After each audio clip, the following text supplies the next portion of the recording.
po ju kushtojnë shumë shtrejt gjepet të tyre. Okej. Shpresojmë u rregullua dhe kjo problematikë sa më shpejt. Urojmë. Faleminderit Sara. Ndërkohë që neve na ka mbet veç me ndjek materialin e përgatitur.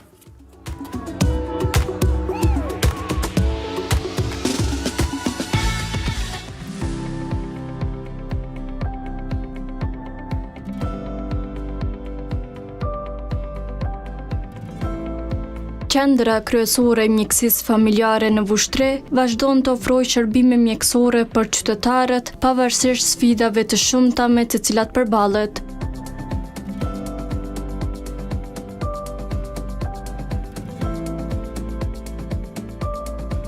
Një nga problemet më të theksuara në këtë institucion është mungesa e barnave esenciale, e cila përvështirëson trajtimin adekuat të pacientëve. Kjo situatë ka krijuar shqetësim te qytetarët, që shpesh herë detyrohen të blejnë vetë barnat jashtë institucionit.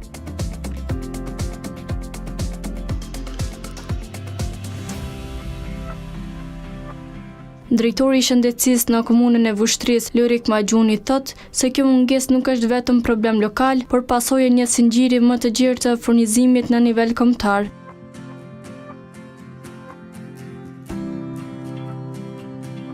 Ai shpreh se përpjekjet për përmirësimin e furnizimit janë të vazhdueshme, por pengesat burokratike dhe mungesa e mjeteve financiare ndonjëherë vështirësojnë përmbushjen e nevojave bazë.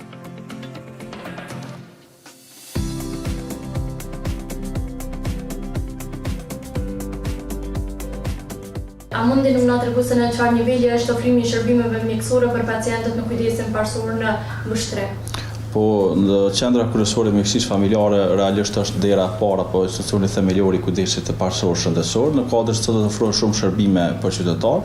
Ne fillimisht kemi shërbimin e mjekësisë familjare, i cili trajton dhe merret me sëmundje të ndryshme, normalisht në ato që i takojnë kujdesit parësor, dhe kur nevojitet ndihmë apo udhëzimi për të specialisti, ata pa diskutim që japin një udhëzim të tillë dhe pacienti ka lënë me udhëzimin e mjekut familjar në kujdesin ndërtësor shëndetësor, ku kemi edhe spitalin Sheikh Zayed në qytetin e Vushtrisë.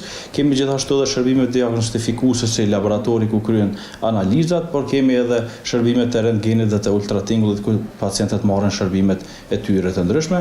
Gjithashtu përfshihet edhe shëndeti oral, ku kemi stomatologjinë, e cila merret me kujdesin oral të pacientëve. Kemi edhe qendrën urgjente, ku aktualisht punojnë 4 ekipe me mjek dhe infermier, ku merren në reagimin e shpejtë në rast të nevojave të aksidenteve apo lëndime, merren me trajtimet urgjente të pacientëve dhe në raste të ndryshme nëse nevoja gjithashtu bëjnë transportin për në qendrën klinike universitare, por që në raste më të zakonshme për shkak të afërsisë së spitalit Sheikh Zayed në Vushtre i dërgojnë deri në spitalin në qytetit. Kemi gjithashtu edhe ekipin e terrenit që merret me shërbimet paliative apo persona që janë në gjendje të rëndë, ku aktualisht kemi 2 ekipe dhe bëhet një punë jashtëzakonshme me mbi dikon afër 600 apo 700 vizita gjatë javës.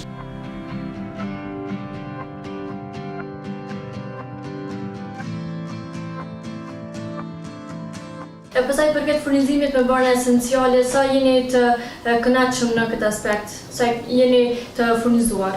Jo shumë, ka pas vonesa që nga Ministria e Shëndetësisë në vitin e fundit, por që gjendja me fillimin e vitit ka filluar që të përmirësohet. Ne gjithashtu si komunë kemi marrë masat duke nënshuar edhe një kontratë vlerë vogël për të arritur që pacientët e paktën mos të kenë shqetësim apo breng këtë gjendje, për shkak që stafi në veçanti kanë pasur probleme pacientët që normalisht janë mësuar që të kërkojnë furnizime me barna në barnatoren e qendrës kryesore të mjekësisë familjare, por besoj me shpresën që një gjendje e tillë do të përmirësohet dhe nuk do të ketë të mungesë të barnave në periudha të ndryshme.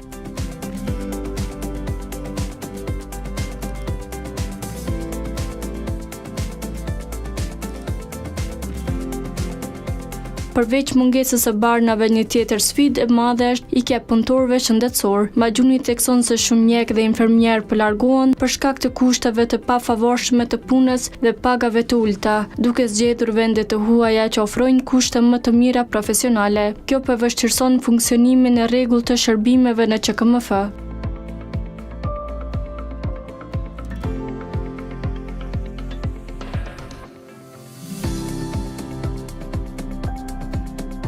një kohë ka qenë trend ikja e punëtorëve shëndetësor nga vendi. Megjithatë, sa keni marrë masa për ta ndaluar sadopak këtë trend, si qëndron me numrin e stafit mjekësor pra QKMF-ja në Vushtre? Në 2 vitet e fundit kemi pasur probleme të tilla, për shkak që këto probleme shkaktohen si pasojë specializimeve ku mjekët marrin specializimin dhe kalojnë në nivelin dyqësor, duke lënë një vend vakant, por i kemi mbuluar me sa kemi pasur mundësi me konkurse publike. Ne kemi pasur probleme të mjekëve në urgjencë, ku kemi pasur një sfidë për shkak që ka qenë vetëm një mjek në shërbim, ndërkohë pas disa muajve kemi rregulluar këtë çështje, kemi bërë me 2 mjekë dhe kemi rritur numrin e mjekëve dhe të infermierëve dhe momentalisht mund të themi se gjendja është e mirë, normalisht mbetet në arsyet e tyre personale, njerëzit janë të lirë të kërkojnë dituri edhe në vendet e tjera, ndoshta për arsye të tjera, por momentalisht mund të themi se është gjendja e kënaqshme.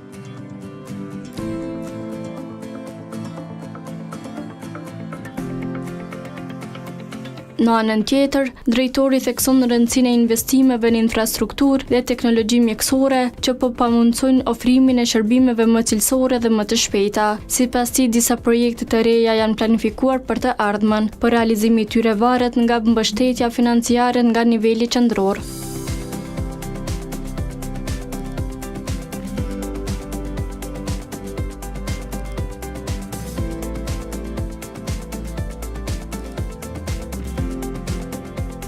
Sa i përket investimeve infrastrukturore, tashmë janë përmirësuar kushtet infrastrukturore në kujdesin parësor. Po, ne në vazhdimsi punojmë për të rregulluar gjendjen. Ne tashmë vetëm jemi në fazën e punimeve për ndërtimin e radiologjisë, ku kemi pasur zyre të reja, gjithashtu po presim, ku kemi marrë një donacion me bashkëfinancim të një mamografi, ku po mendojmë që ta paisim qendrën me mamograf, por aty kemi një problematik për shkak që nuk kemi një radiolog.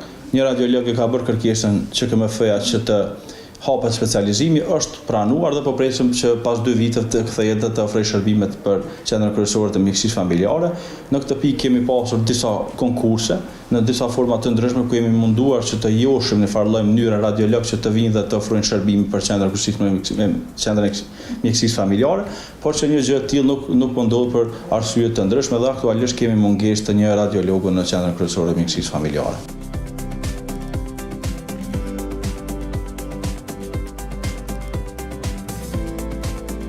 Pavarësisht sfidave, Magjuni shpreh përkushtimin e tij dhe të ekipit për të vazhduar me ofrimin e kujdesit shëndetësor për qytetarët e Vushtrisë. Ai apelon për mirëkuptim dhe bashkëpunim, duke theksuar se shëndetësia kërkon angazhim të përbashkët të institucioneve dhe komunitetit për të sjellë ndryshime të qëndrueshme.